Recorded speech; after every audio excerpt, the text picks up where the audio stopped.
ओम शांति। आज के सत्र में आप सभी का बहुत बहुत स्वागत है। राजयोग के हर टॉपिक को हमने राखी दीदी जी से बहुत अच्छे से समझा। आज राजयोग के एक और नए सत्र की तरफ हम बढ़ेंगे। आज का टॉपिक है कर्म के सिद्धांत। उसको बहुत गहराई से दीदी जी हमें समझाएंगे। दीदी जी आपका बहुत बहुत स्वागत है। ओम शांति। ओम शांति। Thank you. आप सभी भाई बहनों का भी बहुत बहुत स्वागत है, अभिनंदन है और बहुत बहुत बधाई कि आप इतने दिन से कंटिन्यू इस ज्ञान की धारा को समझ रहे हैं। जैसे जैसे ज्ञान हमारे जीवन में उतरता है, एक सूक्ष्म परिवर्तन हमारे अंदर आने लगता है। हम उसके अनुभवी बनते जाते हैं।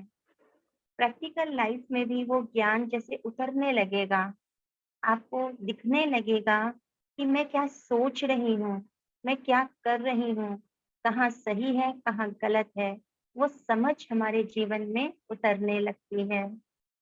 यही तो हम चाहते हैं और यही एक परिवर्तन है जो हमें यानी आत्मा को ट्रांसफॉर्म कर रहा है। हम एक प्रोग्रेस की ओर जा रहे हैं, आत्मा की चार्जिंग होने लगती है। तो उसके लिए सबसे महत्वपूर्ण बात क्या है, जो हम हमेशा कहते हैं, आत्मिक स्थिति, आत्मिक स्मृति, सबसे बड़ा फाउंडेशन। इसे हमें मजबूत करते जाना है और इसके साथ संबंध जोड़ना है एक परमात्मा। तो आइए कुछ देर उस परमात्मा को याद करते हैं जिसने हमें इस ज्ञान को इतनी गहराई से समझाया है, हमें इस योग्य समझा कि हम इस ज्ञान को समझ सकें। उसने हमें विशेष चुना है। आप सभी बच्चे बाबा के सिलेक्टेड बच्चे हो। तो आइए कुछ देर फिर बैठते हैं उस परमात्मा की याद में।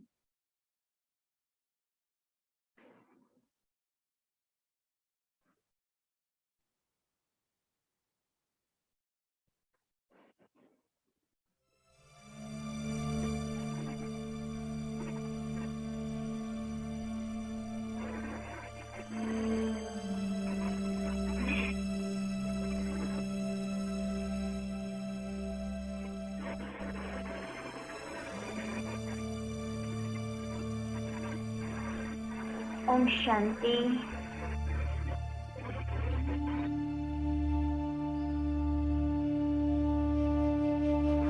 देखें स्वयं को,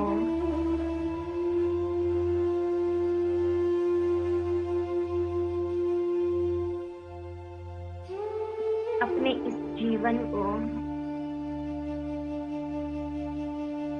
कितना श्रेष्ठ और मूल्यवान है जीवन मेरा, जिसमें मुझे स्वयं का परिचय मिला, परमात्मा का परिचय मिला।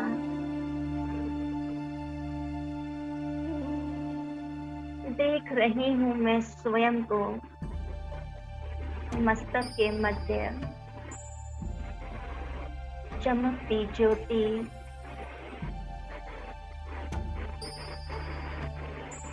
एक सितारा,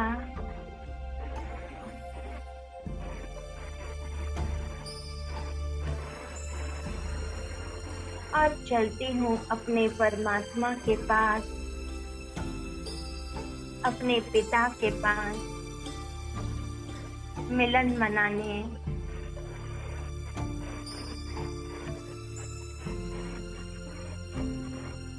देखिए स्वयं को जाता हुआ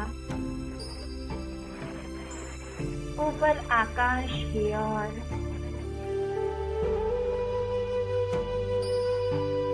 पृथ्वी को क्रॉस करता हुआ मैं उड़ रही हूँ, सभी ग्रहों नक्षत्रों को पार करती हुई अपने घर की ओर बढ़ रही हूँ।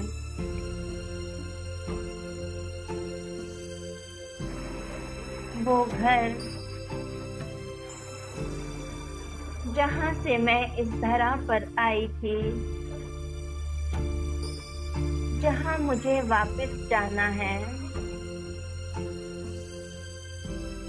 वो मेरे पिता का घर। सुनहरी लाल प्रकाश की दुनिया, सितारों की दुनिया, हम आत्माओं की दुनिया,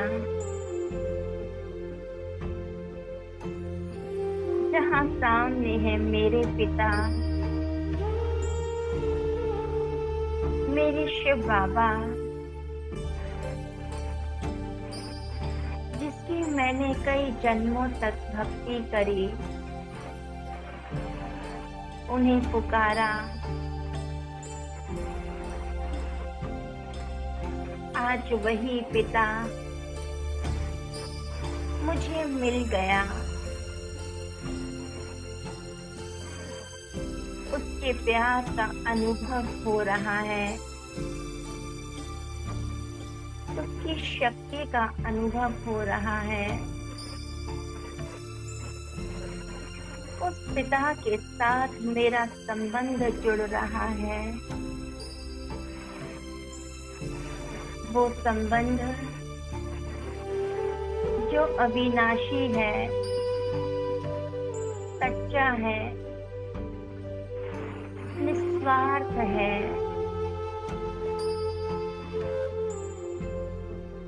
कितना सुंदर है उसके साथ का अनुभव।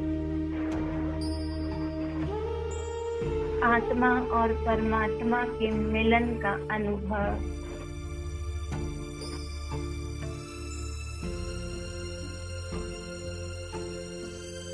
जितना मैं उसके साथ जुड़ती हूँ, उसे याद करती हूँ, उतनी ही मैं शक्तिशाली होती जा रही हूँ। मेरे संकल्प, मेरी सोच श्रेष्ठ हो रही है। मेरे कर्म श्रेष्ठ हो रहे हैं। मेरी दृष्टि श्रेष्ठ बन रही है। ये जीवन सफल होता जा रहा है। मैं निरंतर आगे बढ़ रही हूँ, प्रोग्रेस कर रही हूँ। अब सदा मुझे परमात्मा के ही साथ का अनुभव करना है और कोई चिंतन नहीं। बस एक मेरा बाबा।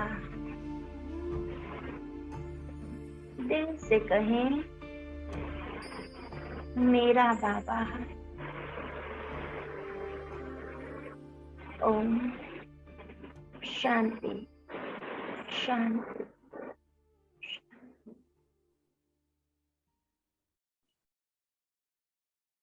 ओम शांति। तो परमात्मा ने हमें बहुत श्रेष्ठ संकल्प कैसे लेने हैं वो भी सिखाया। जैसे आज का टॉपिक है कर्म के सिद्धांत। तो हम देखें कि कोई भी कर्म जब किया जाता है तो कर्म करने से पहले कहीं अंदर थॉट आती है, एक संकल्प उठता है। उस संकल्प की हम जब महसूसता करते हैं, फीलिंग करते हैं, उसके बाद ही वो संकल्प या फीलिंग एक एटीट्यूड के रूप में या कर्म के रूप में आती है। आपने किसी के प्रति अच्छा संकल्प क्रिएट किया तो वो पहले किसे फील होगा? मुझे फील होगा। और जैसे ही हम कोई संकल्प क्रिएट करते हैं, उसकी फीलिंग्स में आते हैं तो हमसे वाइब्रेशन निकलते हैं। बहुत गहराई से हमें इस बात को समझना है। हम सभी एनर्जी हैं, एक सूक्ष्म शक्ति हैं। एक दूसरे के साथ हम सभी कहीं ना कहीं कनेक्टेड हैं। चाहे हम दूर हैं, ज़ूम पर हैं, चाहे कोई विदेश में है, हम किसी के बारे में भी कोई भी संकल्प क्रिएट करते हैं, वो शक्ति, उस वो एनर्जी उस तक पहुंच रही है, उसे टच कर रही है। हमारे वाइब्रेशंस दूर दूर तक पहुंचते हैं। तो हम जैसा सोचते हैं, जैसा महसूस करते हैं, जैसे वाइब्रेशंस क्रिएट करते हैं, उसी के अकॉर्डिंग हमारा एटीट्यूड, हमारे कर्म हो रहे हैं। और उसी प्रकार के कर्म करते करते वो हमारा संस्कार बन रहा है। और जिस प्रकार के संस्कार हमारे निरंतर बनते जाएंगे, वो हमारी एक पर्सनालिटी बन जाएगी। देखा ना कि हम किसी ना किसी व्यक्ति को उसकी एक इमेज के रूप में देखते हैं। हमने किसी के साथ जिस प्रकार का एक वाइब्रेशन क्रिएट किया, या उससे हमें जिस प्रकार के वाइब्रेशन मिले, हमारे अंदर उसके प्रति वैसी ही इमेज बन जाती है। और हमेशा हम जब भी उसको सोचते हैं, ये तो ऐसा है, ये तो वैसा है, वैसा ही क्रिएट हो जाता है। उस आत्मा का प्रभाव भी मुझ पे पड़ रहा है, तो मेरा प्रभाव भी उस आत्मा पे पड़ रहा है। हम सब का प्रभाव एक दूसरे पर पड़ रहा है। और देखिए तो एक ही व्यक्ति है जिसे कुछ लोग अच्छा मानते हैं, और उसी व्यक्ति को कुछ लोग बुरा भी मानते हैं। ये भी कितनी वंडरफुल बात है ना। जबकि उसका सबके साथ कैसा भी व्यवहार है, तो जैसा उन व्यक्तियों ने उसके प्रति इमेज बनाई, या हम कहें कि हम जिसके प्रति इमेज क्रिएट करते हैं, हम वैसे ही दिख रहे हैं, हम वैसे ही बन रहे हैं। और साथ साथ जैसी हमारी पर्सनैलिटी बन रही है, जो हम निरंतर अपने आप को अपने भीतर देख रहे हैं, वही हमारे कर्म हमारा भाग्य बना रहे हैं। भाग्य हमने स्वयं बनाया। हम कहते हैं ना कि परमात्मा ने मेरा भाग्य ऐसा क्यों बनाया। तो परमात्मा के तो हम सभी बच्चे हैं, हम सभी को तो उसने एक जैसा ही बनाया। एक पिता अपने सभी बच्चों को एक जैसा ही भाग्य देगा। वो कभी भी ये नहीं चाहेगा कि मेरा एक बच्चा तो बहुत कुछ प्राप्त करे, लेकिन एक को कुछ नहीं मिले। लेकिन वो सबको गाइड करेगा, सबको अच्छी राह बताएगा, ताकि वो सही राह पे चल के अच्छे भाग्य का निर्माण कर सके। लेकिन उस बच्चे के ऊपर है कि वो कितना अपने पिता की बात को मानता है, कितना उसे आदर देता है। हम सबके साथ भी यही है। अभी हम बहुत अच्छा ज्ञान सुन रहे हैं, एक गाइडेंस हमें मिल रही है, लेकिन हम उस गाइडेंस को कितना एक ना सीरियसनेस के साथ, कि हम कितना चाहते हैं कि मेरे जीवन में परिवर्तन हो, ये हमारे ऊपर है। इसलिए जैसा सोचोगे वैसा बन जाओगे। और आज आप वर्तमान में जो भी हो ना, उसके उसका कारण आप ही हो। तो कारण का जो सिद्धांत भी यही कहता है कि जैसा हमने किया वैसा ही हमने पाया। हम सबको पता है कि जैसा तुम करोगे वैसा फल पाओगे। तो कर्म का सिद्धांत क्या कहता है? हर एक बात का प्रभाव दूर दूर तक पड़ रहा है। पास्ट पर भी पड़ रहा है, तो फ्यूचर पे भी पड़ रहा है। तो हम कर्म के सिद्धांत को बहुत अच्छे से समझने का प्रयास करते हैं। क्या कहता है कर्म का सिद्धांत? स्लाइड शो कीजिएगा। हमारे हर कर्म या प्रभाव के साथ कोई ना कोई परिणाम अनुभव होता है। हम जो भी करते हैं, हमने एक खुशी का संकल्प क्रिएट किया, तो खुशी की अनुभूति हुई। और वो खुशी के वाइब्रेशन हमने जैसे क्रिएट किए, तो वो खुशी का ही परिणाम यानी फल हमारे सामने आएगा। हमने दुख के एक संकल्प क्रिएट किए, तो दुख के ही वाइब्रेशन हम चारों ओर फैला रहे हैं। उसी का प्रभाव हमारे वातावरण पर पड़ेगा और वही वापस आएगा। जैसे हम किसी बॉल को फेंकते हैं, तो वही बॉल जो है वो घूम करके कहाँ आएगी? वापिस हमारे पास ही आएगी। पानी में भी हम कोई पत्थर फेंकते हैं तो दूर दूर तक उसकी लहरें जाती हैं और फिर कुछ समय बाद वो टकरा कर वापिस हमारे ही ओर आकर के सिमट जाती हैं। कुछ भी हम कर रहे हैं, चाहे सोच रहे हैं, हमारे पर उसका पूरा पूरा प्रभाव पड़ रहा है, चाहे वो अल्पकालिक है, चाहे वो दीर्घकालिक है। कर्मों को हमने 3 तरीके से विभाजित किया है। सुकर्म यानी कि श्रेष्ठ कर्म, सच्चे कर्म, और विकर्म और अकर्म। सुकर्म यानी कि जो कर्म हम आत्मिक स्थिति में रहकर और परमात्मा की याद में करते हैं, वो सुकर्म बन जाते हैं। जो सत्कर्म होते हैं, जो अच्छे कर्म होते हैं, उनका प्रभाव कई गुना ज्यादा पड़ता है। एक होते हैं पुण्य कर्म, सुकर्म में पुण्य कर्म भी आते हैं ना। एक होते हैं सत्य कर्म, श्रेष्ठ कर्म, और एक होते हैं पुण्य कर्म। पुण्य कर्म भी हम जैसे किसी के लिए कुछ अच्छा कर देते हैं, जैसे हमने किसी को शिक्षा दी, उन्हें हमने अच्छी सर्विस दी, तो हमें अगले जन्म में एक पढ़े लिखे परिवार में हमारा जन्म हो जाएगा। ऐसे ही हमने किसी को हॉस्पिटल की सुविधाएं दी, हॉस्पिटल बनवा के दे दिया, तो हम अगले जन्म में हमें भी अच्छा शरीर मिलेगा, निरोगी काया मिलेगी। और आज हमारे पास जो कुछ भी है, उसे हम यदि किसी अच्छे कार्य में लगाते हैं, तो उसका हमें कई गुना फल अगले जन्म में मिल जाता है। ऐसे ही सुकर्म है, सत्य कर्म है, वो कर्म जो आत्मिक स्थिति और परमात्मा स्मृति में किया गया।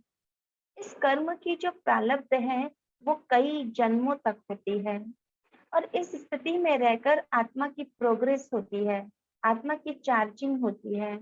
इसलिए सबसे श्रेष्ठ कर्म यही है कि हम आत्मा समझकर परमात्मा को याद करें, क्योंकि अभी का समय पूरे कल्प में यही है कि हम अपने श्रेष्ठ कर्म से अगले कल्प के लिए अब प्रारब्ध बना लें।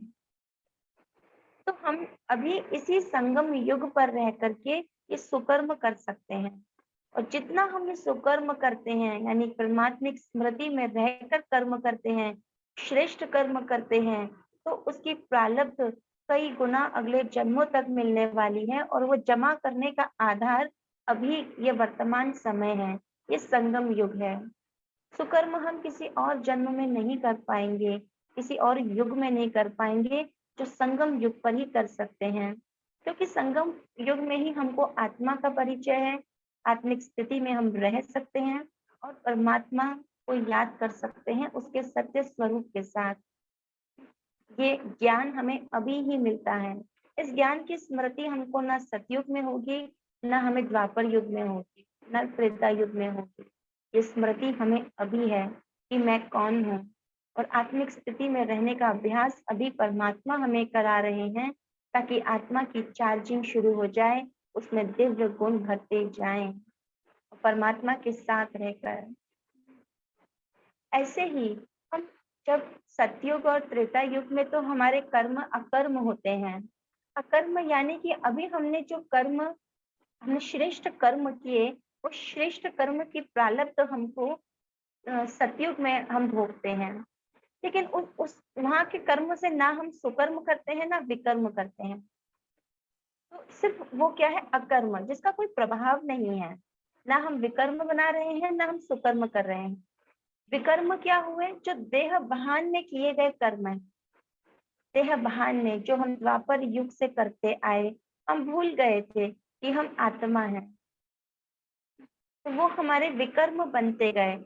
जो हमारे द्वापर युग से हमने कंटिन्यू जो कर्म करते गए, क्योंकि अभिमान बढ़ता गया, विकार के वश रहे, तो देहभान में रहकर जो कर्म किए गए, और वो कई जन्मों तक हम ट्रांसफर कैरी फॉरवर्ड करते हुए आ रहे हैं, जिसका पूरा हिसाब किताब अभी हमें इसी समय यानी कलयुग में ही भोगना पड़ता है। कलयुग में इसीलिए सभी देखेंगे ना, इतनी भोगनाएं भोग रहे हैं, सभी कष्ट में है, इतनी ज्यादा तकलीफें।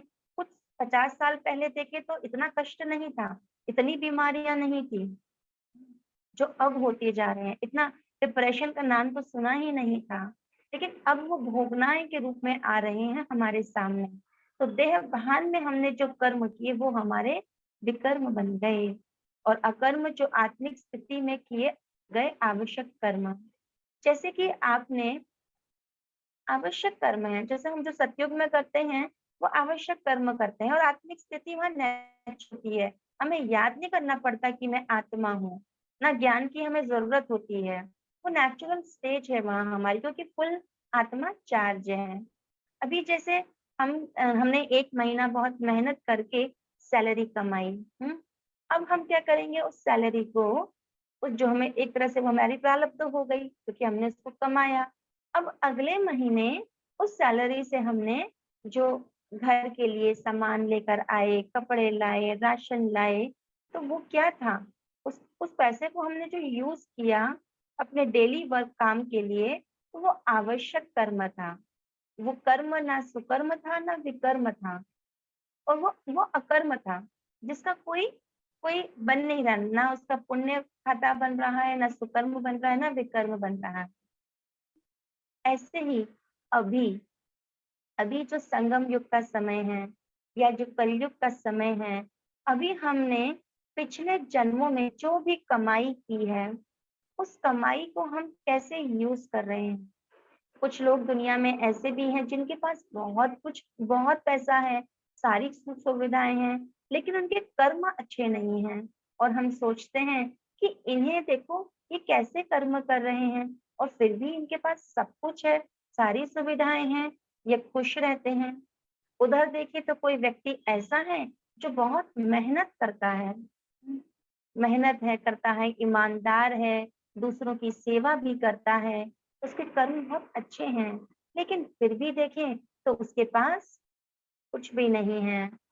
उसे अपने अ, मेहनत का इतना फल भी नहीं मिलता।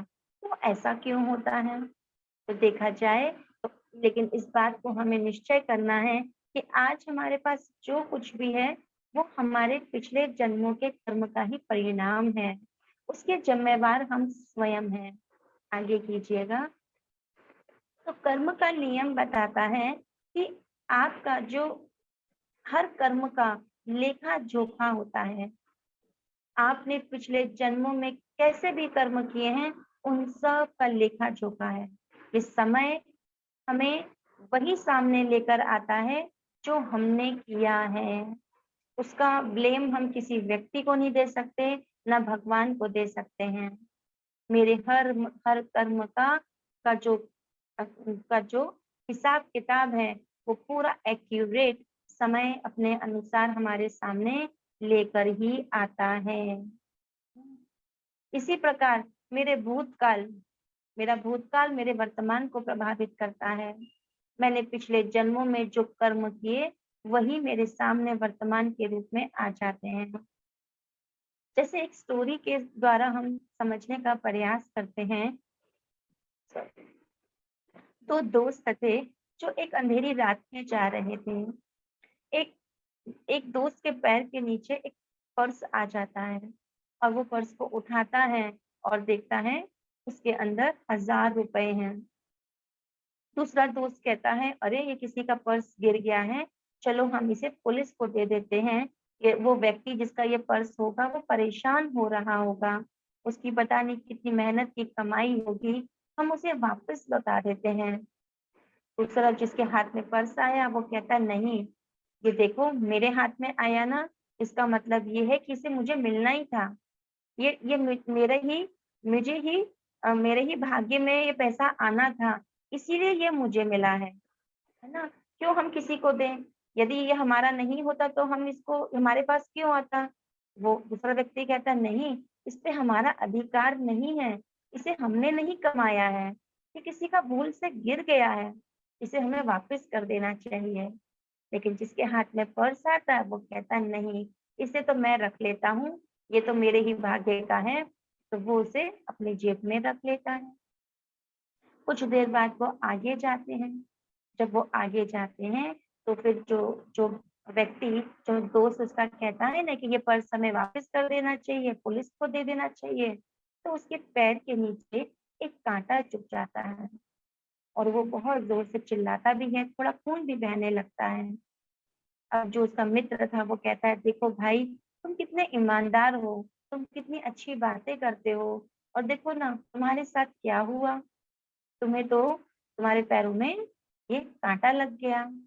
अब ऊपर से जो नारद मुनि जी थे, वो ये दृश्य को देख रहे थे, और उन्होंने जाकर के वो गए कि भगवान के पास गए कि देखो ये क्या, आपने क्या किया, किस तरह का लेखा जोखा आपने रखा है कि जो इंसान अच्छा कर्म करता है उसको आप कांटा चुभो रहे हो, है ना, और दूसरा जो है वो उसको जो गलत कर रहा है उसके साथ कुछ नहीं। तो परमात्मा कहते हैं कि इसका लेखा जोखा जो रखा गया, वो जो पुस्तक रहती है ना लोके लेखा जोखा की, तो वो खोली गई। तो उसमें देखा गया कि जो व्यक्ति जिसके हाथ में पर्स आया था, उसने पिछले जन्मों में बहुत अच्छे कर्म किए थे, बहुत श्रेष्ठ कर्म उसने किए, और उसको इस जन्म में बहुत अच्छा मिलने वाला था। लेकिन उन दोनों की परीक्षा का समय था, और जो भाई जिसके पैर में कांटा चुभा था, उसने पिछले जन्मों में बहुत गलत कर्म किए थे, उसने अच्छे कर्म नहीं किए थे, उसे अपने बुरे कर्मों का फल मिलने वाला था। तो जिसके हाथ में पर्स था, उसने बहुत अच्छे कर्म किए थे, और उसको बहुत ज्यादा पैसा मिलने वाला था, या बहुत अच्छे उसको कुछ ऐसा मिलने वाला था जिससे वो पूरा जीवन बहुत सुखदायी रूप से बिता सकता था। बहुत अच्छी प्राप्तियां उसको जीवन में होने वाली थी, उसके कर्मों का अच्छा फल उसको मिलने का समय था।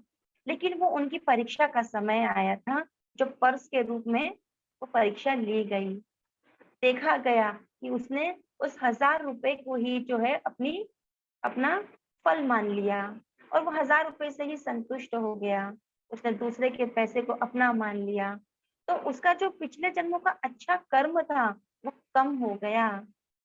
उसने अपनी वैल्यूज के साथ कंप्रोमाइज कर लिया। वर्तमान में उसने वो श्रेष्ठ कर्म नहीं किए, तो जो उसके जो पिछले अच्छे कर्म भी थे, वो जैसे कि कम हो गए, उसका फल उसको क्या मिला, 1000 रुपए में ही मिला। लेकिन जो दूसरा व्यक्ति था, उस उसने बहुत बुरे कर्म किए थे, लेकिन वर्तमान में उसने बहुत अच्छे कर्म किए, और बहुत अच्छे कर्म करने के कारण कोई समस्या ऐसी थी जो उसके सामने विकराल रूप में आने वाली थी, लेकिन वो विकराल समस्या भी छोटी हो गई, जो कांटे के रूप में उसे लगी। तो हमारा जो भूतकाल है वो वर्तमान को प्रभावित करता है, और वर्तमान भूतकाल को भी प्रभावित कर देता है। हमारे हाथ में भूतकाल नहीं है, हमने भूतकाल में या पिछले जन्मों में कैसे कर्म किए वो हम नहीं जानते, लेकिन वर्तमान में कर्म करना वो हमारे हाथ में है। मेरे ऊपर है कि मैं अभी कैसा सोचूं, कैसे कर्म करूं। हम इसमें नहीं जा सकते कि उसने मेरे साथ गलत किया होगा इसलिए मैं आज उसके साथ गलत कर दूं, या उसने मेरे साथ अच्छा किया था इसलिए मैं अच्छा कर दूं। नहीं, मुझे हमेशा अच्छा और श्रेष्ठ कर्म ही करना है, और श्रेष्ठ कर्म का आधार केवल यही आत्मिक स्मृति में रहकर कर्म करना, क्योंकि मेरे वर्तमान कर्म का भी लेखा जोखा हो रहा है। इस बात को भी हमें ध्यान रखना होगा कि कुछ भी अकस्मात नहीं होता, अचानक कुछ भी नहीं होता। जो बात मेरे पास आनी है वो आएगी, जिस रूप में आनी है, जब होनी है, वो आएगी ही। मुझे वही प्राप्त होता है जिसके मैं लायक हूँ। कुछ भी ऐसा नहीं मुझे मिलता जो मेरे भाग्य का नहीं है। कई बार हम ये भी कह देते हैं कि वो व्यक्ति तो इसके लायक भी नहीं है, और देखो उसे कितना मिल गया, और मुझे देखो कम मिला। मैं तो इतनी मेहनत करता हूँ फिर भी मुझे नहीं मिलता। वो व्यक्ति इतनी मेहनत भी नहीं करता फिर भी उसे अपने आप मिल जाता है। हम दूसरे के भाग्य को देखकर ईर्ष्या करते हैं। जब हम दूसरे के भाग्य को देख के ईर्ष्या करते हैं, तो हम क्या कर रहे हैं, अपने ही भाग्य को कम कर रहे हैं। हमारा काम है जितना हमें आज मिला है उसी में हम श्रेष्ठ से श्रेष्ठ कर्म करें। हमारे पास वही व्यक्ति आ रहे हैं, उसी तरह की बातें आ रही हैं जिसे मैंने ही कभी कॉल किया था, उसी तरह के मैंने संकल्प क्रिएट किए थे, वही मेरे सामने आ रहे हैं। इसीलिए कोई भी किसी दूसरे के भाग्य को छीन नहीं सकता। मुझे अपने भाग्य का ही मिल रहा है। कोई मेरे भाग्य का ले नहीं सकता और मैं कभी अपने भाग्य से ज़्यादा नहीं पा सकती। लेकिन हाँ, मैं आज अभी अपने श्रेष्ठ कर्म करके अपने आगे के भाग्य को, अपनी प्रारब्ध को बढ़ा सकती हूँ। मेरे पिछले जन्मों के कर्म ही हैं जो हमें, अभी पीछे ही रखिएगा, पिछले जन्मों के ही कर्म हैं जो हमारे सामने अभी आते हैं। इसलिए हम अपनी स्वयं अपनी वर्तमान स्थिति के जिम्मेवार हैं। जैसे एक स्टोरी समझते हैं कि 2 पार्टनर थे, दोनों मिलकर के बिज़नेस करते थे। तो दूसरे पार्टनर ने जो एक पार्टनर को धोखा दिया बिज़नेस में, कम से कम 20 लाख रुपए का गबन कर लिया। तो जो पहले वाला पार्टनर था जिसके साथ धोखा हुआ, वो उसने बहुत केस लड़ा उसके खिलाफ। उसने कोशिश की कि मेरा मुझे वापस मिल जाए, लेकिन उसे नहीं मिल पाया। वो डिप्रेशन में चला गया, तनाव में चला गया, बीमार हो गया। 10 वर्षों तक वो बीमार रहा। लेकिन वो इसी डिप्रेशन में रहा कि मेरे दोस्त ने, मेरे पार्टनर ने मेरा पैसा छीन लिया, मेरे साथ धोखा हुआ। और वो 10 वर्ष के बाद इसी तनाव के में ही वो अपना शरीर छोड़ देता है। अब दूसरा जो पार्टनर था, उसके घर में कोई संतान नहीं थी, तो वो परमात्मा से प्रार्थना करता है कि मुझे संतान मिले। बहुत उसके लिए मेहनत करता है, गुरुओं के पास जाता है, अपनी कुंडली भी दिखाता है। सभी कहते हैं कि तुम्हारे भाग्य में संतान नहीं, लेकिन वो कहता है नहीं, कुछ भी करके मुझे संतान तो चाहिए। फिर भी उसे एक संतान हो जाती है और वो संतान क्या करती है, वो बीमार पैदा होती है। वो उसकी बीमारी में कई वर्षों तक बहुत मेहनत करता है, उसके लिए पैसा खर्च करता है और पैसा खर्च करते-करते उसके कम से कम 40 लाख रुपए तक खर्च हो जाते हैं।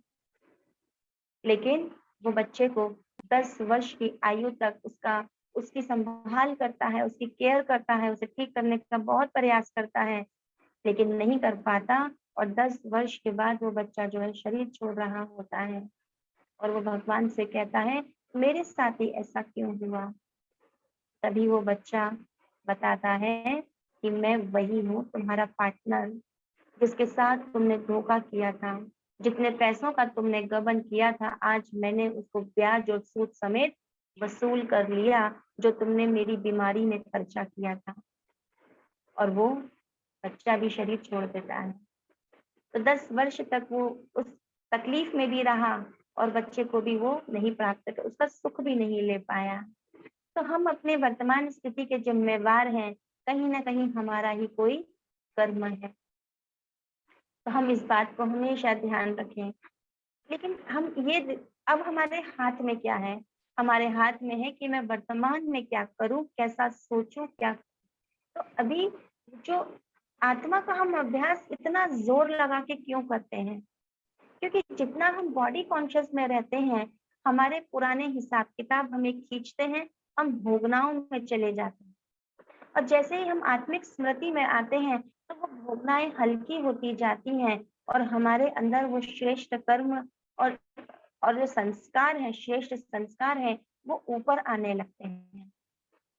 और साथ ही हम जब परमात्मा से शक्ति लेते हैं, तो हमारे जो पुराने संस्कारों को, जो भी हमने बुरे कर्म किए या हमारे जो गलत संस्कार हैं, जैसे कि वो डाइल्यूट होने लगते हैं। वो योग बल से चुकतू होने लगते हैं। तो हम यदि या तो भोगनाएँ करें या तो हम योग बल करें। इसे हम और आगे अच्छे से स्पष्ट करते हैं। नेक्स्ट स्लाइड लीजिएगा। तो हम कहते हैं कि मेरे साथ ही ऐसा क्यों? आगे तो इन कोई भी बात, कोई भी हम इसके लिए ज़िम्मेवार नहीं है। हम कभी भगवान को दोषी बना देते हैं कि हे परमात्मा, तूने ही मेरा भाग्य ऐसा क्यों लिखा? मेरे साथ ही भगवान ऐसा क्यों करता है? दूसरे के साथ तो नहीं करता। हुँ, तो हम भगवान को भी दोषी देते हैं, तो अपने भाग्य को भी दोषी देते हैं। लेकिन भाग्य कैसे बना? भाग्य तो उसके निर्माता मैं हूँ। हम कह देते हैं कि पत्ते-पत्ता भी परमात्मा की इच्छा के बिना हिलता नहीं है, लेकिन नहीं, है ना? हम इसके लिए वास्तु को भी, हम अपने घर की दशा को भी ठीक करने की कोशिश करते हैं कि ये दिशा पर ये होना चाहिए, इस दिशा पर ये होना चाहिए। ये घर ही थोड़ा-सा ठीक नहीं है। इसके लिए हम अपनी कुंडली को भी दोषी बना देते हैं कि मेरी कुंडली में ही अ, ये लिखा है ना, इस प्रकार के ग्रह हैं, इसलिए मेरा जीवन ऐसा है कि आज मेरे मैं पैसा नहीं कमा पा रहा हूँ, मेरा बिज़नेस नहीं चल रहा है, इसमें ये कुंडली का दोष है। तो हम उसे दोषी बना लेते हैं। लेकिन हमारे अंदर भी एक श्रेष्ठ सोचने की शक्ति भी है। साथ ही हम कई धार्मिक अनुष्ठान भी करते हैं। तो हम सोचते हैं कि मैंने शायद कोई ये धर्म का मैंने ये कार्य नहीं किया ना, इसीलिए मेरे साथ ऐसा हुआ। भगवान ने मुझे इसकी सज़ा दी है। या हम ये भी कहते हैं कि किसी की नज़र में लग गई है, किसी ने मेरे ऊपर काला जादू किया है। अंधविश्वास में हम चले जाते हैं। तो इन सब बातों में जाने के बजाय हमें क्या करना है? हमें वो ज़िम्मेवारी अपने ऊपर लेनी है कि नहीं, जो कुछ भी हो रहा है, वो सही हो रहा है। मैं उसी के लायक हूँ। लेकिन ज़िम्मेवारी का मतलब ये नहीं कि हम अपना सिर पकड़ के बैठ जाएँ कि हाय मैंने क्या किया? हुँ, मैंने ही ऐसा किया। जब ज़िम्मेवारी हमारी होती है ना, तो हम ये भी साथ में समझें कि वर्तमान में अब मैं जो सोच रही हूँ, उसकी भी ज़िम्मेवार मैं ही हूँ। यहाँ तक कि किसी आत्मा के प्रति मेरा जो अंदर संकल्प चल रहे हैं, स्वयं के प्रति भी संकल्प चल रहे हैं, उसकी भी ज़िम्मेवार मैं हूँ। क्योंकि हमें अभी हर तरह की समझ मिल चुकी है। आत्मिक स्थिति में जब हम रहते हैं, तो हम बहुत आराम से परख पाते हैं। हमारे संकल्प अपने आप श्रेष्ठ होने लगते हैं। अष्ट शक्तियाँ जब हमारे अंदर जागृत हो जाती हैं, तो हम हर पुराने संस्कार को, पुराने विकर्म को काटने की शक्ति रखते हैं और अपने योग बल से नए संस्कारों को भी, अपनी प्रारब्ध को बनाने की भी ताकत रखते हैं। इसलिए कर्म को कहते हैं प्रभावित करने वाले कारक क्या हैं? कौन-सी बातें हैं जो मेरे कर्म को, फल फल को प्रभावित करती हैं? तो हम जैसा बीज बोएँगे, जैसा उसमें पानी डालेंगे, वही जो उगेगा ना। तो अब मुझे क्या करना है? अब मुझे श्रेष्ठ संकल्पों के ही बीज बोने हैं। परमात्मा के ज्ञान का पानी और उसकी शक्ति की धूप हम उसमें डालनी है। वैसे ही फल मेरे अंदर आएँगे। वैसे ही फल मुझे प्राप्त होंगे, प्रारब्ध बनेगी। तो मेरा इंटेंशन, सबसे पहले मेरा इंटेंशन कैसा है? हम उसको चेक करें। कुछ भी हम कर्म कर रहे हैं, उसके पीछे मेरी भावनाएँ कैसी हैं? मैं क्या सोच कर के कुछ कर्म कर रही हूँ? उसी पर ही मेरे कर्म की गुणवत्ता डिपेंड करती है, क्वालिटी डिपेंड करती है। जैसा मेरा इंटेंशन, भावना होगी, वैसी ही क्वालिटी उस कर्म की होगी। और उस क्वालिटी को अच्छा करने के लिए मुझे योग शक्ति को बढ़ाना है, अपने भीतर एकाग्र शक्ति को, यानी अपने ऊपर पूरा-पूरा अटेंशन लाना, वो ज़रूरी है। एकाग्र होना है, ज्ञान का चिंतन करना और परमात्म शक्ति को अपने जीवन में लेकर आना। तो जो मैं अभी करूँगी, उसका मुझे सही फल, सही समय पर अवश्य मिलेगा। समय हमें सब बता देता है। तो जैसा हम अभी बीज बोएँगे, सही समय, यही वो समय है, यही वो सही समय चल रहा है, कल्याणकारी संगम युग चल रहा है और अभी आपको ये वातावरण भी मिल रहा है। हम सब एक परिवार हैं, हम सब एक-दूसरे के सहयोगी हैं, हम सब मिलकर एक-दूसरे को श्रेष्ठ कर्म की ओर प्रभावित कर रहे हैं। तो अब हमारे सामने जैसा हम इंटेंशन रखते हैं, जैसे हम कर्म करते हैं, तो वही परिस्थितियाँ फिर हमारे सामने आने लगती हैं, हमारे सहयोग के लिए। अभी जो भी परिस्थिति आ रही है, वो आपके कल्याण के लिए आ रही है।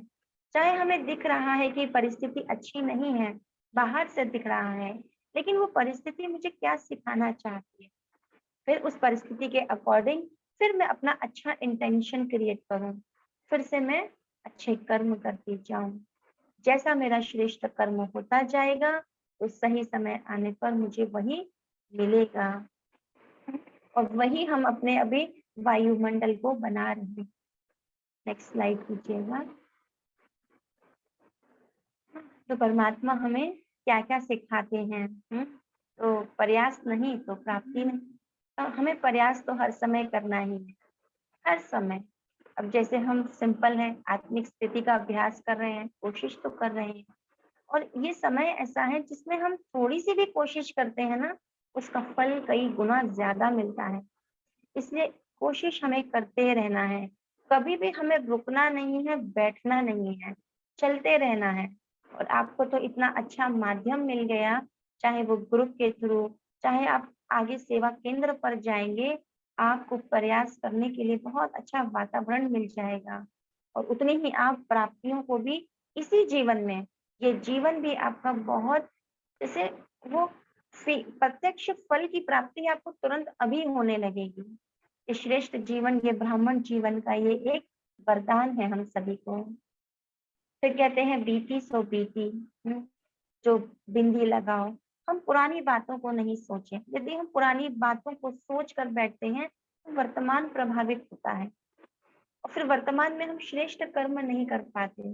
परमात्मा कहते हैं, बच्चे तुमने जो कर दिया, या किसी आत्मा ने भी जो कर दिया, उसको नहीं सोचना। ये सोचना है कि अभी मैं क्या सोचूं, अभी मैं कौन सा श्रेष्ठ कर्म कर दूं। बिंदी लगाएंगे तभी तो हम वर्तमान क्षणों का आनंद ले पाएंगे। और वर्तमान क्षण में रहने का भी तरीका यही है, आत्मिक स्मृति, आत्मा का अभ्यास। जैसे मैं आत्मा में स्वयं स्वरूप में हम कनेक्ट होते हैं ना, कोई और स्मृति तो आ ही नहीं सकती, साथ में परमात्मा भी। तो जैसे की भी अनुभूति, तो अतीन्द्रिय सुख हमें मिलने लगता है। वर्तमान के हर एक क्षण को हम जीने लगते हैं, दूसरों को भी हमसे अच्छे वाइब्रेशन मिलते हैं।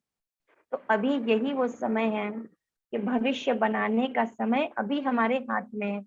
जो समय निकल गया वो निकल गया, लेकिन अभी आज से मुझे क्या करना है, ये निर्धारित आपको करना है। अब हमें किसी और की बातों में नहीं आना कि नहीं ये नहीं करो, अब ये करो। अब भटकना नहीं है। अब हमें परमात्मा ने एक सही लक्ष्य बता दिया, बच्चे तुम कौन हो, परमात्मा कौन है, कैसे हम उन परमात्मा के साथ योग लगा के अपने सारे विकर्मों को चुकतू कर सकते हैं, सारे हिसाब किताब चुकतू कर सकते हैं। क्योंकि समय भी यही चल रहा है ना, अभी सारे हिसाब किताब सामने आ रहे हैं। आप देख भी रहे हैं अपने आसपास, चाहे संबंधों के रूप में, चाहे शारीरिक बीमारी के रूप में, चाहे मानसिक तनाव के रूप में, किसी भी रूप में सब कुछ हमारे सामने आ रहा है। लेकिन परमात्मा ने हमें वो युक्ति बता दी कि अब हम क्या करें। इसलिए भविष्य बनाने का हमारे पास अभी ही समय है। और परमात्मा कहते हैं, कभी अपनी तुलना दूसरों से नहीं करो, कभी नहीं करनी। क्योंकि हर एक आत्मा की अपनी यात्रा है, हर एक का अपना भाग्य है, अपना हिसाब किताब है। मेरी यात्रा अलग चल रही है। हम सबके अंदर पिछले जन्मों की रिकॉर्डिंग है, और सबकी रील अलग अलग है। हम किसी को नहीं कह सकते कि वो ऐसा क्यों और मैं ऐसा क्यों। सबकी अपनी अपनी मूवी चली चली है ना। इतने जन्मों से मैं क्या क्या लेकर के आई, दूसरी आत्मा क्या क्या लेकर आई, वो उसी के अनुसार भोग रही है या उसकी प्राप्तियां हैं। और मेरी अपनी अपनी यात्रा चल रही है। कभी हमें दूसरों से तुलना नहीं, कंपैरिजन नहीं करना। जीवन की घटनाओं के आधार पर निष्कर्ष नहीं निकालने हैं कि मेरे साथ ऐसा हुआ और उसके साथ ऐसा हुआ।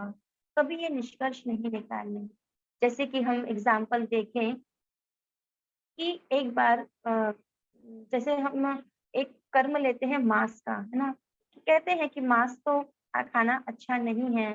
एक व्यक्ति है जो उस मांस के लिए एक जानवर को काटता है, उसे प्रताड़ना देता है, तो उसका भी एक कर्म बन रहा है। एक व्यक्ति जो उस जानवर को लेकर आया, उसका भी कर्म बना। एक तीसरा व्यक्ति है जो उसको लेकर के बाजार में गया। चौथा व्यक्ति है जिसने उसे बेचा। पांचवा व्यक्ति है जिसने उसे खरीदा, और उसके बाद किसी व्यक्ति ने उसे बनाया, और फिर उस मांस को सबने मिलकर के खाया। तो एक ही कर्म के पीछे कितने बार हैं तो और फिर एक कई बार ऐसा भी होता है कि एक बस है और बस में बैठे हुए कई सभी लोग, जैसे वो बस का एक्सीडेंट हो जाता है और सभी लोग उसमें मर जाते हैं या सभी को बहुत गहरी चोटें लगती हैं। क्यों? कोई एक दूसरे से कनेक्टेड भी नहीं है और हम कहते हैं कि ऐसा क्यों हुआ? लेकिन उसके उसका कहीं न कहीं कोई कारण था कि वो चाहे वो एक किसी एक गलत कर्म के लिए सभी लोग मिल कर के ज़िम्मेवार थे और सभी का एक साथ मिल कर के वो ग्रुप में, चाहे वो एक-दूसरे को जानते नहीं हैं, कोई कनेक्शन नहीं है, फिर भी उन सब का जो फल है, उन सभी बुरे कर्म का सभी को वो फल भोगना पड़ा। तो जीवन में जो कुछ भी हो रहा है, हमें ये नहीं कहना कि क्यों हो रहा है, क्यों ऐसा कैसे हो गया? नहीं, जो हो रहा है वो सही हो रहा है, एक्यूरेट हो रहा है। अपनी जगह पर हर एक बात सही, एक्यूरेट, कल्याणकारी है। आगे बढ़ते हैं, तो परमात्मा की हमें ये मुख्य शिक्षाएँ मिलती हैं और कर्मों को अब हमें क्या करना है? शुद्धिकरण। यही समय है शुद्धिकरण का, कि विकर्मों के जो प्रतिफल है, उससे मुक्ति की 2 विधियाँ, या तो हम भोगे, सजाएँ खा करके भोगे या फिर राजयोग से उसको चुकता करें। लेकिन हम ये नहीं सोचें कि एक तरफ तो हम बुरे कर्म करते जाएँ और दूसरी तरफ हम दान धर्म करते जाएँ, तो वो जो बुरा कर्म है वो कट जाएगा। ऐसा नहीं हो सकता। बुरे कर्म करते जाएँ और फिर गंगा नदी में जाकर के नहा आएँ और ये कहें कि हमारे तो पाप धुल गए, ये भी नहीं होगा। दान हम करते हैं, जिस व्यक्ति को हम दान कर रहे हैं, पुण्य हम करते हैं, लेकिन हम यदि किसी व्यक्ति को हमने रहम खा करके, दया करके उसे हमने कुछ पैसे दे भी दिए, है ना? अब उस पैसे का कैसा उपयोग करता है? उस पैसे को से वो शराब पीता है, उस शराब पीने के बाद वो कुछ लोगों को परेशान करता है, घर आकर के मारपीट करता है। तो उसने जो कर्म किया, वो पैसे से उस उसका भी फल मुझे भोगना पड़ सकता है। तो हम आज के समय में किसी की मदद करें, लेकिन हम पैसों से जब करते हैं, तो उसका भी कुछ ना कुछ परिणाम हमें भोगना पड़ सकता है, यदि उस दान पुण्य से भी गलत कुछ हुआ हो तो। तो सब परमात्मा ने हमें कहा सबसे अच्छी विधि है राजयोग। राजयोग क्या है ना? राजयोग क्या करता है? यदि हम राजयोग नहीं कर रहे, यानी हम देह अभिमान में हैं, बॉडी कॉन्शियस में हैं। जितनी देर हम बॉडी कॉन्शियस में हैं, उतनी देर हम भोगनाएँ भोग रहे हैं।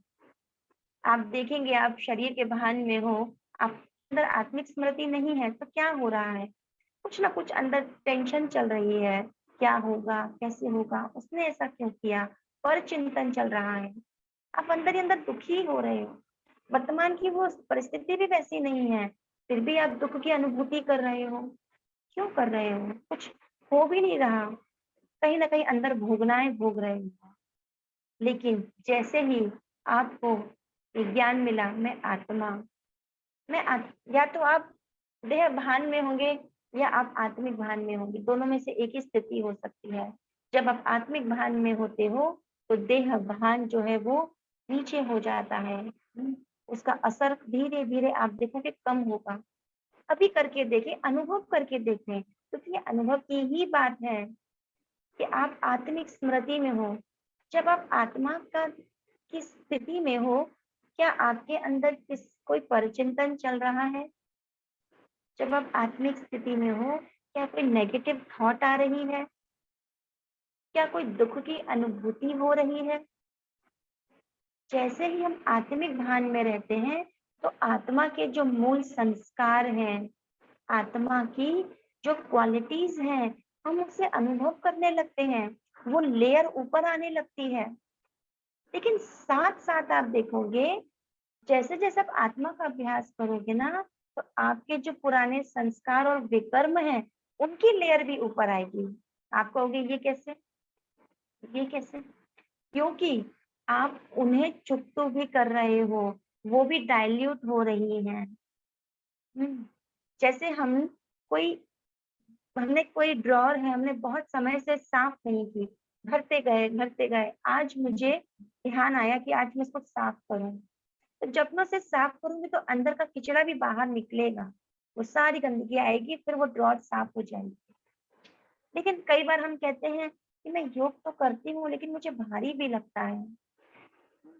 लेकिन हम यदि सही विधि से जब हम आत्मिक स्थिति में रहते हैं, तो वो जो भोगना है, वो जो विकर्म का जो विनाश हिसाब किताब चुकतू है, वो बहुत ही हल्के रूप से हो रहा होता है।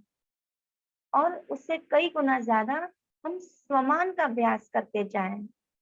सिर्फ आत्मा का अभ्यास नहीं, आत्मा के साथ मैं शांत स्वरूप आत्मा हूँ, शांति की अनुभूति। मैं शक्तिशाली आत्मा हूँ, उस शक्ति की अनुभूति। साथ में परमात्मा, वो सर्वशक्तिवान मेरे साथ है, उसकी हर शक्ति मेरे अंदर समा रही है। विधि से हमें वो राज्यों का अभ्यास करना है। तो जब हम राज्यों का अभ्यास करते हैं, तो ये दोनों बातें साथ साथ होती हैं। एक तरफ हमारा पुराना हिसाब किताब चुकतू होता है और साथ साथ नया जमा हो रहा है। यानी कि हम हमारा जो श्रेष्ठ कर्म भी हो रहा है, उस स्थिति में रहकर हम जो कर्म करते हैं, जो भी हम सोचते भी हैं, उससे हमारी अब प्रारब्ध बन रही है। हम अगले जन्मों के लिए भी जमा कर रहे हैं। तो भविष्य के लिए भी हम क्या कर रहे हैं, भविष्य फल के लिए भी वर्तमान से हम बीज बो रहे हैं। आत्मिक स्थिति में रहकर हम बीज बो रहे हैं, और साथ साथ हमने जो पुराने कर्मों से जो बीज बोए थे, है ना, वो फल भी हम खा रहे हैं। हमें अच्छा भी अनुभव, अब कहें तो एक तरह से तीन बातें भी हो रही हैं। पुराना भी जा रहा है, हम वर्तमान में भी अच्छा महसूस कर रहे हैं, वो फल खा रहे हैं, है ना, प्रत्यक्ष फल मिल रहा है। अभी के अभी मैंने महसूस किया कि मैं शांत स्वरूप हूँ और शांति की अनुभूति होने लगी, तो ये प्रत्यक्ष फल है। मेरे वाइब्रेशन से सामने वाली आत्मा को भी शांति की अनुभूति हुई, ये भी एक प्रत्यक्ष फल है। मैं एक उस आत्मा का भला कर रही हूँ, तो मैं एक अच्छा कर्म करके अपना भविष्य प्रारब्ध भी बना रही हूँ। तो ये दोनों बातें एक साथ हो रही हैं। कैसे? राजयोग के अभ्यास से पुराना कैसे चुकता हो जाता है पता ही नहीं चलता, और वर्तमान भी हमारा सुखी और भविष्य प्रारब्ध भी हम बना रहे हैं। ये संगम युग का ही समय है, जब हम थोड़ी देर भी आप देखेंगे कि पिछले दिन में या आज के ही दिन में आपने सुबह से जितनी देर आत्मिक स्थिति का अभ्यास किया होगा ना, वो स्मृति आपकी बहुत पक्की और अच्छी होगी, बहुत अच्छी होगी। और जो आपने देह भान में किए ना, वो समय आपका जैसे लगेगा कि कुछ किया ही नहीं मैंने, वो तो वेस्ट ही गया, वो सफल ही नहीं हुआ समय। तो जितनी देर हम आत्मा के अभ्यास में रहते हैं, उतना ही समय हम क्या कर रहे हैं, अपनी प्रारब्ध बना रहे हैं, वर्तमान को भी श्रेष्ठ बना रहे हैं। हम कहते हैं भविष्य किसने देखा, आने वाला समय किसने देखा कि क्या होगा, सतयुग का हमें क्या पता, है ना, हम देवी देवता बनेंगे कि नहीं। लेकिन वर्तमान में तो महसूस हो रहा है, ये हमारे 21 जन्म श्रेष्ठ बनते हैं। हमारे जो सतयुग के 8 जन्म हैं, हमारे 12 जन्म त्रेता युग के हैं, पीसफुल भी फील करते हैं, है ना। जब भी हम अनुभव करते हैं कि मैं आत्मा हूँ, तो हमें अपनी जो संस्कार है वो पीस का वो अनुभव होने लगता है। तो हमारे 21 जन्मों में से वो एक जन्म ये भी है।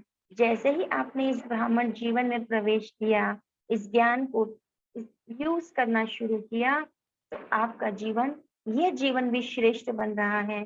इस जीवन में रहते हुए भी आप मुक्ति का अनुभव कर पाते हो। बातें आपको प्रभावित नहीं करती, आएंगी, सिचुएशन आएंगी, क्योंकि पुराना भी तो सामने आएगा। लेकिन वो पुराने को या तो हम भोगेंगे कब? जब देह भान में है। लेकिन पुराना आ रहा है और मैं आत्मिक स्थिति में हूँ, तो पुराना आकर के कब चला जाएगा पता भी नहीं चलेगा, बड़ी बात भी छोटी हो जाएगी। तो कितना जरूरी है वर्तमान समय में हमें अपने कर्म को श्रेष्ठ बनाना। तो आइए इस कर्म के सिद्धांत को हम एक छोटे से वीडियो के द्वारा और समझने की कोशिश करते हैं।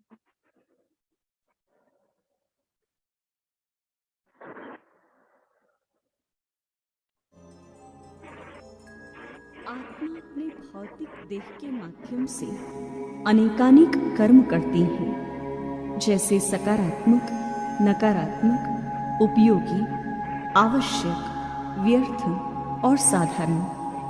और हम जानते हैं कि हर क्रिया की समान और विपरीत प्रतिक्रिया अवश्य होती है। तो आइए हम कर्मों की गुह्य गति अर्थात क्रिया और प्रतिक्रिया के आध्यात्मिक रहस्य पर विचार करें।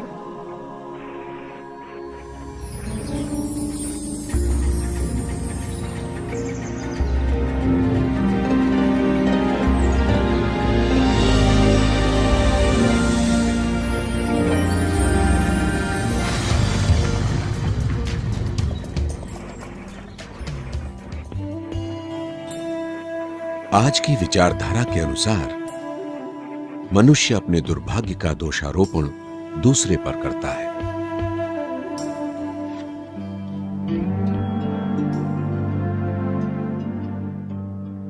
परंतु कर्म सिद्धांत अथवा कारण और प्रभाव के सिद्धांत के अनुसार ये बात स्पष्ट हो जाती है कि हमारे साथ घटने वाली अच्छी या बुरी घटनाओं का कारण क्या है,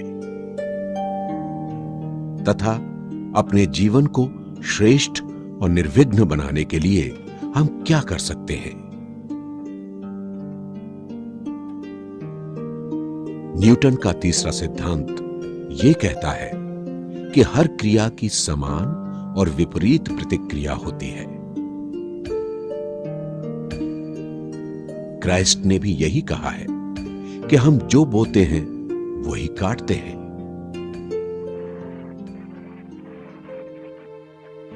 यदि हम औरों के लिए कुछ बुरा करते हैं तो निश्चित रूप से एक दिन वही कर्म हम पर भी नकारात्मक रूप से कार्य करता है। अच्छे कर्मों का परिणाम भी अच्छा ही होता है तथा बुरे का बुरा।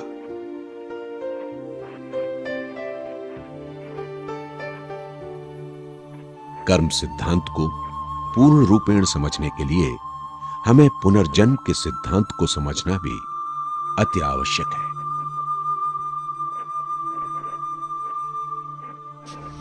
इस जन्म के अच्छे या बुरे कर्म निश्चित रूप से दूसरे जन्म में हमारे साथ जाते हैं।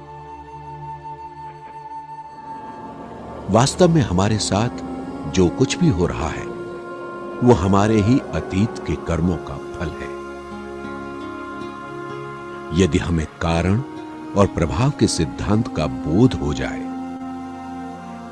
तो हम अपने दुर्भाग्य के लिए किसी अन्य को दोषी नहीं ठहराएंगे, बल्कि खुशी से अपनी गलतियों को स्वीकार कर लेंगे। इसके साथ ही हम और भी बहुत सारे रहस्यों को सहज ही समझ जाएंगे। जैसे क्यों कोई व्यक्ति जन्म से ही धनवान और स्वस्थ जबकि दूसरा निर्धन और बीमार होता है।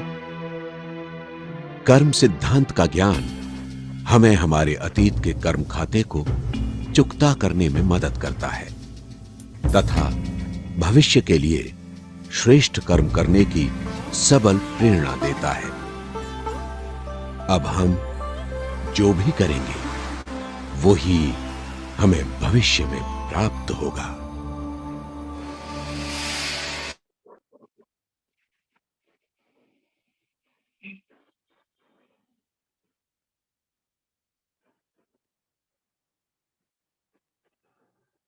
शांति। तो हम अभी कुछ देर स्वचिंतन करते हैं, आत्मनिरीक्षण करते हैं कि अब मुझे क्या करना है। मेरे कर्म मेरे हाथ में, मेरा भाग्य मेरे हाथ में।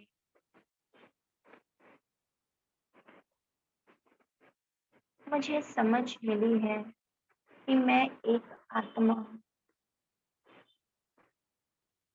कई जन्मों की यात्रा करके आज मैं इस स्थान पर हूँ।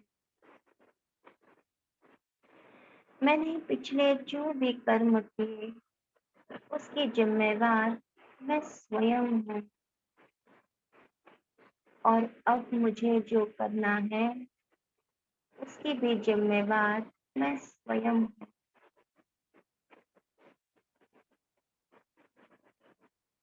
अब मुझे स्वयं के प्रति श्रेष्ठ संकल्प ही लेना है कि मैं ये शरीर नहीं हूँ, ये शरीर विनाशी है। इस शरीर के जो भी संबंध हैं, संपत्तियां हैं, सब कुछ विनाशी है। अब यही स्मृति पक्की करनी है कि मैं श्रेष्ठ आत्मा, पुण्य आत्मा हूँ, महान आत्मा हूँ, पवित्र आत्मा हूँ, शांत स्वरूप आत्मा, सुखी आत्मा हूँ, ज्ञान स्वरूप हूँ, शक्तिशाली हूँ। ये स्वमान जो स्वयं परमात्मा ने दिए, परमात्मा ने मुझे अपना बनाकर सही ज्ञान, सही समझ दी है, जिससे मैं अब श्रेष्ठ कर्म ही करूंगी और इस श्रेष्ठ कर्म द्वारा अपनी प्रारब्ध बनाने की, अपना भाग्य बनाने की कलम मेरे ही हाथ में है। अब स्वयं परमात्मा भाग्य विधाता मेरा साथी है और ये जीवन निरंतर उसके साथ रहकर श्रेष्ठ कर्म करते हुए सफल होगा।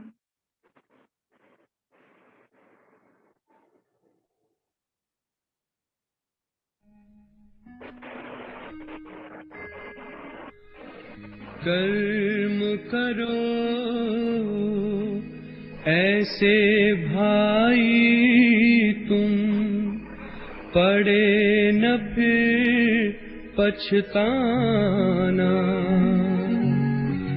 पड़े न फिर पछताना।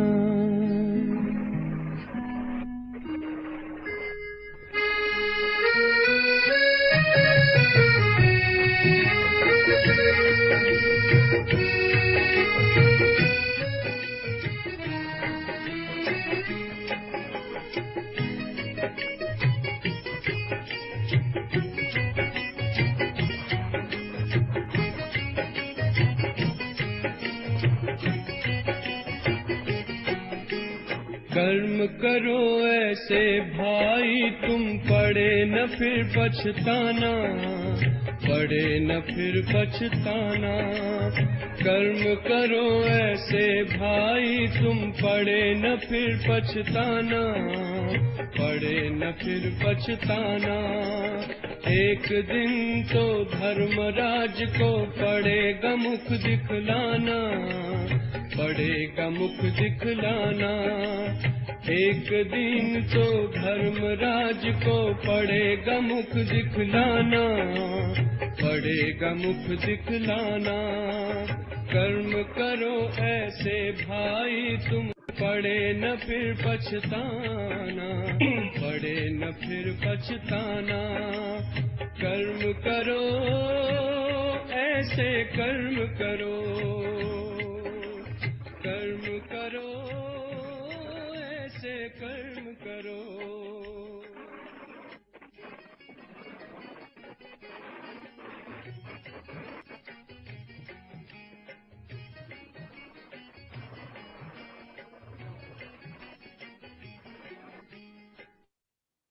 ओम शांति।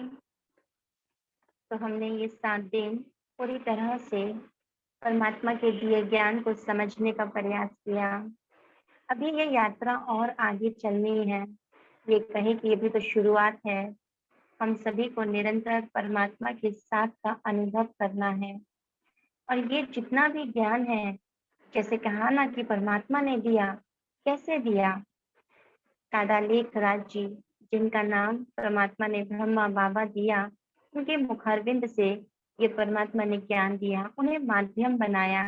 तो आइए अभी हम कुछ देर शॉर्ट में उनका परिचय जानते हैं कि कौन थे वो, कैसे हुई कैसे चला ये ज्ञान का प्रचार या हम तक पहुंचा। और इसके आगे जो परमात्मा ने जो ज्ञान दिया है, जो महावाक्य कहे हैं, वो हम मुरली के माध्यम से रोज सुनते हैं। ऐसा महसूस होता है जैसे डायरेक्ट परमात्मा हमसे बात कर रहे हैं। तो मुरली का महत्व क्या है, जो हमें रोज सुननी है। रोज हमें इस ज्ञान का चिंतन करना है, इस ज्ञान गंगा में स्नान करना है। तो वो महत्व समझाने के लिए कल से हमारे साथ सोनम दीदी होंगे। ब्रह्म कुमारी सोनम दीदी जी, वो आपको मुरली का महत्व समझाएंगे, मुरली कैसे पढ़नी है, क्या होती है, और रोज आपकी क्या दिनचर्या रहेगी, वो सब आपको दीदी कल से समझाएंगे। तो आज का वैसे ये सत्र भी कंप्लीट हो गया, जिसमें आपने 7 दिन बहुत अच्छे से हर एक बात को समझा, परखा और अनुभव भी किया। अभी हम कुछ शॉर्ट में परमात्मा के इस ज्ञान को समझने के लिए ये कहाँ से आया, क्या था इसका सोर्स, इसके लिए हम ब्रह्मा बाबा की जीवन कहानी को समझने का प्रयास करते हैं।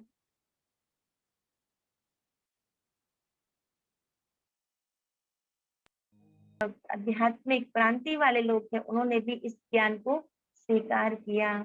और अभी पूरे संसार में 150 सेवा केंद्र हैं। यही एक ऐसी संस्था है जहाँ कोई जाति धर्म का भेद नहीं है। हर धर्म का व्यक्ति, हर जाति का, हर देश का व्यक्ति इस ज्ञान को प्राप्त कर रहा है, और सबने अपने जीवन को चेंज त्याग कर अव्यक्त स्थिति में वो पहुंच गए, संपूर्णता की स्टेज पर पहुंच गए। लेकिन ब्रह्मा बाबा को हम आज भी उसी रूप में अनुभव कर पाते हैं, क्योंकि वो संपूर्ण एक तरह का फरिश्ता है, जो आज भी वो सेवा का कार्य कर रहा है और हम सबके द्वारा करवा रहा है। और लाखों ऐसे भाई बहन हैं जो इस आध्यात्मिक पथ पर चल रहे हैं, जो आत्मा का बिल्कुल गहराई से अभ्यास करते हुए, परमात्मा के साथ को अनुभव करते हुए जीवन को श्रेष्ठ बना रहे हैं। तो हम सब भी इस ज्ञान को अपने जीवन में धारण करके जीवन को सफल बनाएं। ऐसा ये हमारा श्रेष्ठ जीवन बन जाए, जिसके लिए स्वयं परमात्मा आ गया। सभी का बहुत बहुत शुक्रिया। इस श्रेष्ठ ज्ञान के आप सभी भागीदार बने, और आगे भी ये ज्ञान आपको कंटिन्यू फॉलो करना है, समझना है, क्योंकि प्रैक्टिकल लाइफ से रिलेटेड है ना। इसके लिए आपको कुछ भी अलग से कुछ नहीं करना। वही दिनचर्या होगी, लेकिन दिनचर्या में एक श्रेष्ठ स्थिति होगी, एक श्रेष्ठ समझ के साथ आप हर कर्म करोगे। तो कल से हम मुरली का महत्व भी समझेंगे और इस यात्रा को और आगे कंटिन्यू करेंगे। आपको उसकी पूरी जानकारी दे दी जाएगी। साथ ही जैसे बताया गया कि ग्रुप में जो फॉर्म भरा दिया गया है, वो सारी इंफॉर्मेशन आप जरूर भरें, क्योंकि उसी से ही इंफॉर्मेशन के देने के बाद ही आपका जो ग्रुप मेंटेन रहेगा, और आगे भी आपको बताया जाएगा कि क्या करना है। क्लासेस होंगी, ये मेडिटेशन चलता रहेगा, हम रोज मेडिटेशन सीखेंगे, रोज इस ज्ञान को सुनेंगे मुरली के माध्यम से। वो मुरली जो कृष्ण के हाथ में दिखाई जाती है ना, जिसको सुनने के लिए वो भी खींची चली आती थी, हम भी ऐसी ही अनुभूति करेंगे। तो इस आनंद का को हम अपने जीवन में अवश्य अनुभव करें। तो आप बने रहिएगा, और आप सबका बहुत बहुत तहे दिल से मैं शुक्रिया करती हूँ कि आपने इस कोर्स को इतने प्यार से किया, समझा, अनुभव किया। और मैं चाहूंगी कि आप सभी पुण्य आत्माएं अपने इस जीवन को श्रेष्ठ बना लें, और आपका ये जीवन इस संपूर्णता को प्राप्त हो जाए। जो परमात्मा आपके प्रति शुभ भावना रखता है कि मेरे बच्चे ये महान आत्माएं, ये देव आत्माएं हैं, हम वो बन जाएं, ये जीवन को हम पूरी तरह से संपूर्ण और सफल बना लें। ऐसी हमारी बहुत दिल से शुभकामना है। आप सबका बेहद दिल से धन्यवाद। ओम शांति। ओम शांति। आपका भी राखी दीदी बहुत बहुत शुक्रिया कि आपने भी बहुत ही स्पष्ट शब्दों में बहुत अच्छे से सभी को ये ईश्वरीय ज्ञान सुनाया, और सभी पार्टिसिपेंट्स का भी बहुत बहुत शुक्रिया कि सबने बहुत दिल से एकाग्र होके इस कोर्स को संपन्न किया। अभी कल जो है मुरली का महत्व भी समझाया जाएगा और सभी कंटिन्यू करेंगे। और बहुत बहुत धन्यवाद आप सभी का, और एक बार फिर दीदी आपका बहुत बहुत धन्यवाद। ओम शांति।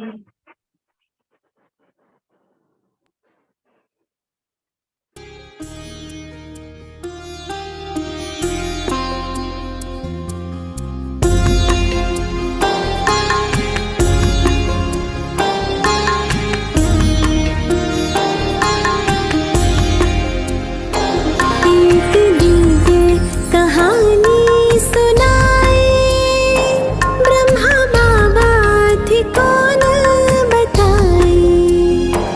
एक दिव्य कहानी सुनाए ब्रह्मा बाबा थे कौन बताए। कैसे शिव को थे खुद में समाए, आओ तुमको कहानी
परिवर्तन